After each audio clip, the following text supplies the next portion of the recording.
If I told you that the advice you've heard for decades, just walk more and take some deep breaths, is quietly holding you back after 60, it might sound a bit dramatic, but that's exactly what happens to many people.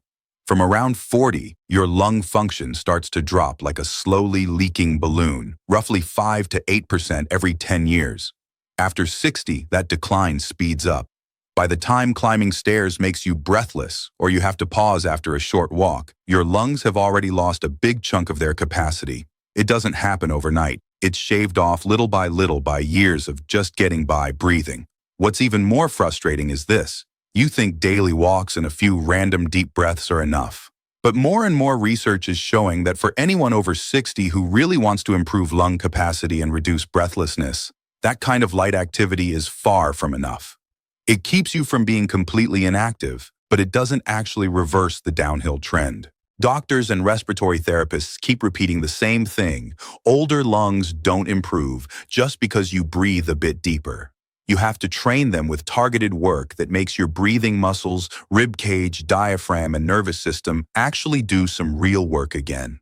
Long-term studies on people over 60 show that those who do specific breathing drills combined with simple movements make much bigger gains in lung capacity and endurance than those who only walk. They also feel much less short of breath when climbing stairs, walking, or doing chores. And here's the funny part.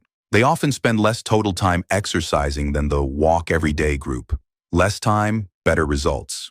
What really surprised me in practice is this. In a full breathing and movement program, the #1 exercise is so simple that almost every person over 60 can do it right away. In their living room, no equipment, no gym, no learning curve. It looks too easy to work. But when you pair it with the right rhythm and reps, the impact on lung capacity, stamina, and everyday breathlessness is far beyond what most people expect. That's because it recruits the deep breathing muscles and activates what's called mechanical sensing pathways.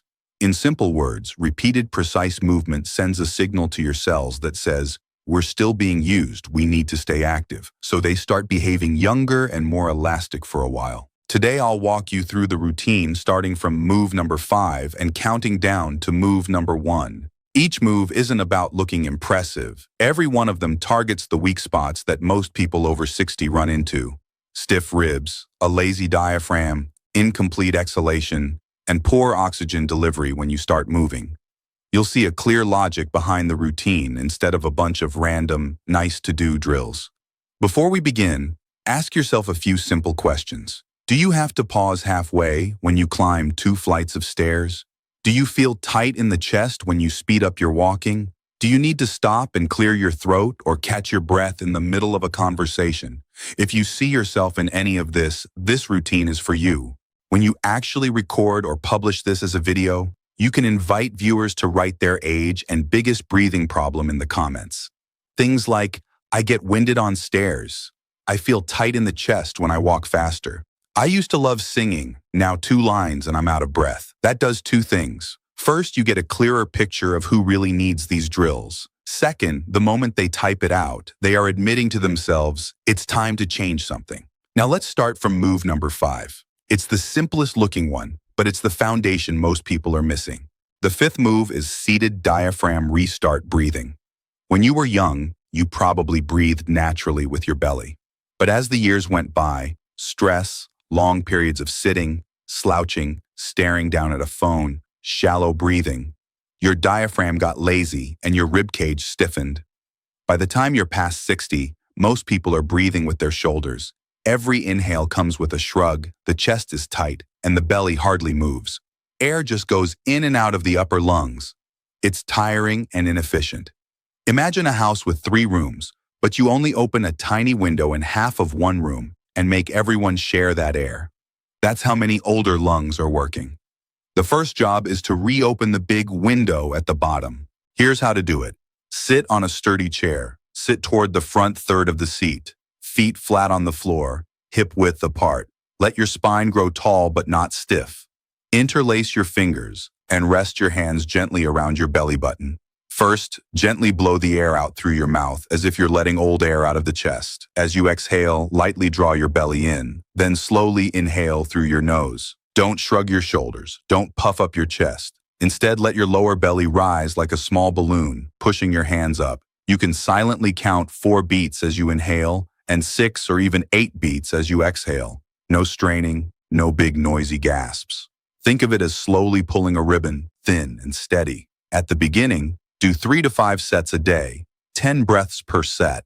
The goal is not high numbers, but to rediscover the feeling of breathing with your belly. This looks like something you could do as a child without thinking. But for many people over 60, it's the first step to waking up the diaphragm, the lower parts of the lungs and the abdominal pressure system again. Studies show that structured diaphragm breathing can significantly increase the strength of the muscles that breathe in and out, and lung function improves measurably in just a few weeks.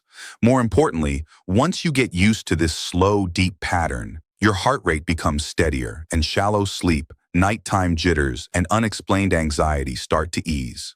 When you've practiced enough that you naturally use your belly when walking and doing chores, you'll suddenly notice that the "I run out of breath when I talk" feeling happens far less often. The fourth move builds on this and unlocks your rib cage, a seated chest opening breath with stretch.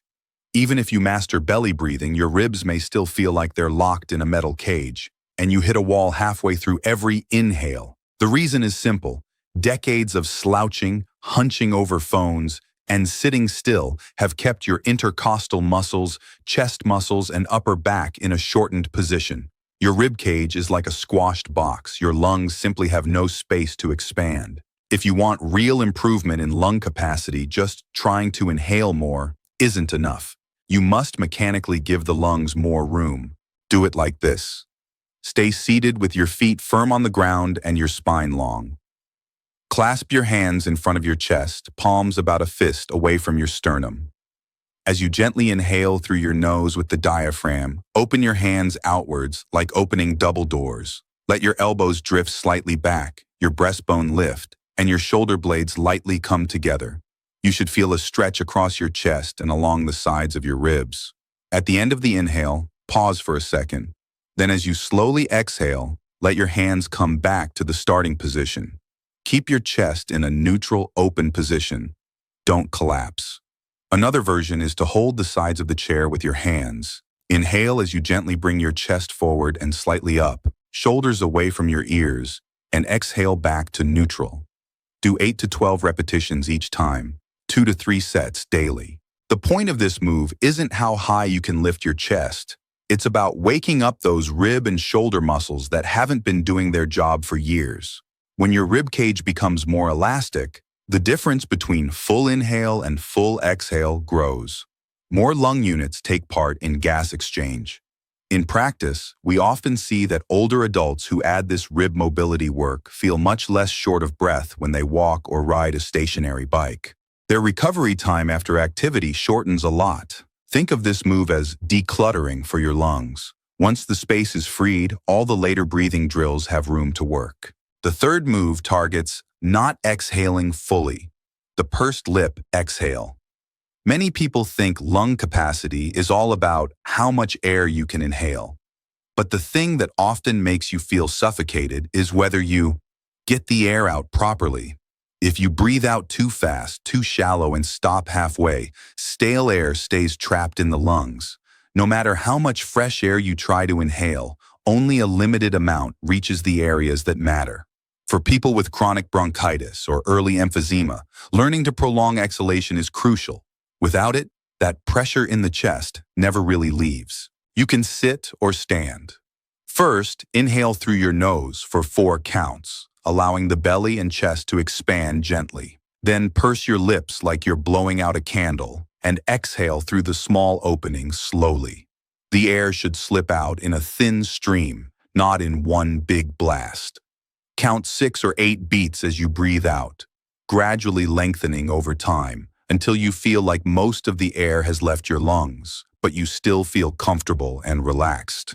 Do 10 to 15 breaths per round, at least 2 rounds daily. Some therapists ask patients to place one hand on the chest and one on the belly, making sure the chest doesn't suddenly collapse while exhaling, but instead gently settles as the belly comes in. After sticking with this for a while, you'll notice a subtle but crucial shift. That feeling of air stuck in the throat, or A heavy chest when you speed up your walking eases. You're getting rid of more carbon dioxide, and the efficiency of gas exchange improves. Many older people who practice this report that they no longer need to stop mid-sentence to gasp for air. Their body feels lighter, and they literally feel more confident when they speak. Think of this move as a clear-out tool for your lungs. If you don't empty properly, what you inhale can't really do its job. The second move puts breathing together with light leg work. Paced walking with coordinated breathing. This is not just taking a stroll. It's bringing the breathing practice into real-life movement so your lungs learn to stay deep and steady while you are actually active. Many older adults don't get breathless because they have zero strength, but because as soon as they move, their breathing gets chaotic. The rhythm breaks down, they panic, and the breathlessness snowballs. You can practice in a hallway at home, on a balcony, or on a flat path outside. Before you start walking, stand still and do 3 to 5 rounds of belly breathing plus pursed lip exhale to get into that slow, deep mode. Then begin walking. For example, you can set a pattern like 2 steps for the inhale, 4 steps for the exhale, or adapt it to 2 in, 6 out, or 3 in, 6 out, depending on what feels comfortable. The exact numbers aren't the main thing. The goal is to link your breaths and your steps into a stable rhythm. A bit of breathlessness is normal, but you should never push to the point of chest tightness, dizziness, or feeling like you're fighting for air. At first, aim for 5 minutes and increase to 10 or 15 minutes as you adapt. The benefit of this paced walking is that it trains your heart and lungs in the real situations you actually face.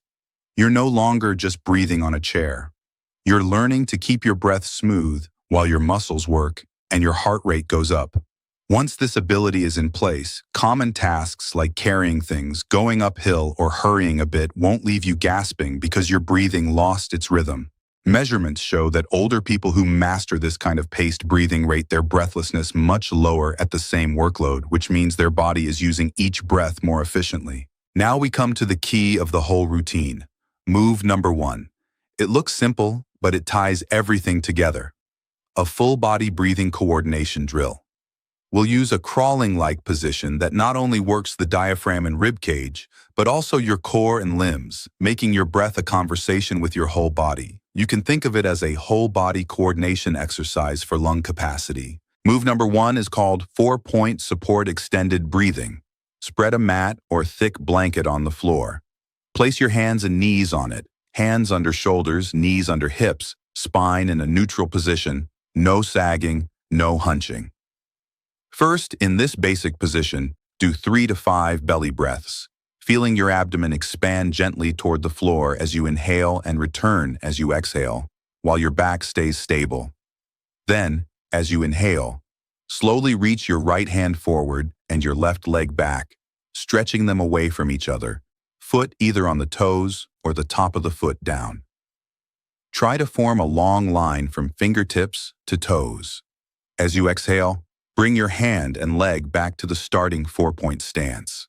Next inhale, switch sides. Left hand forward, right leg back. This move obviously trains core and balance, but its impact on lung capacity goes much deeper. When you extend one arm and the opposite leg, your trunk has to stabilize more strongly. That pulls the deep core muscles and the diaphragm into the game, turning your breath into a 360-degree expansion instead of just chest movement. Also, this move forces you to keep breathing slowly and steadily while you exert effort to hold the position. For people who hold their breath every time they strain, this is powerful retraining. Over time, your body learns to keep air flowing while you climb stairs, lift things, or bend over instead of locking the breath and turning red in the face. You can set a simple rhythm. Inhale for 4 counts as you reach out. Exhale for 6 counts as you slowly come back. Do 8 to 10 reps per side. Keep your movement smooth. Avoid wobbling or sagging. In the beginning, you might feel tired, especially in the shoulders and lower back. That's your body reminding you that it hasn't worked this way for many years. As long as you follow one rule, it's better to move smaller and do fewer reps than to strain and hold your breath. You'll notice that within a few weeks, bending over or walking faster no longer triggers that sudden "I can't breathe" feeling as easily. On top of all these moves, one thing must never be ignored: safety and listening to your body. If you ever feel chest pain, strong chest tightness, dizziness, irregular heartbeat, or severe breathing difficulty, you must stop immediately, rest, and get medical advice. For people with serious heart or lung disease, recent major surgery, or significant balance problems, this routine needs to be adjusted in intensity and form under guidance from a doctor or therapist. Effective training is never about pushing recklessly. It lives in that zone where the body feels challenged, but still in control, moving forward step by step. If you look at everything we covered today as a whole, you'll see that these 5 moves are layered, not separate. Move 5 rebuilds belly breathing and wakes the diaphragm. Move 4 creates space in the rib cage so the lungs can really expand. Move 3 teaches you to empty stale air so every inhale is more worth it. Move 2 takes those skills into real walking so breathing and heart-lung work together in daily activity. Move 1 uses full body coordination and core stability to turn breathing into something your whole body participates in. When you practice this routine 3 or 4 days a week, spending 20 to 25 minutes each time, the stimulus you give your lungs is far stronger than a casual stroll and a couple of deep breaths. You don't have to be perfect from day one. You don't need long sessions or big ranges of motion at the start.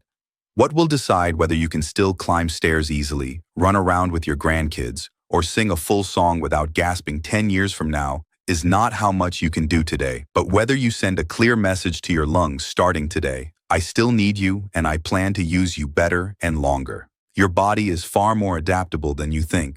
Even if you're 60, 70, or older, if you give it the right training, it will respond with better lung capacity, steadier breathing, and stronger endurance.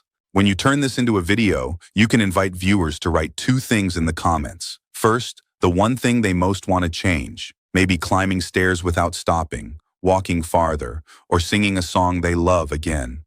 Second, which move they're willing to start with. That small agreement with themselves matters. It's no longer one day when I have time, but today, starting with 1 move. In later videos, you can keep building on this routine and add new variations, so better lung capacity is no longer just a slogan, but a change they can feel every time they take a deep breath.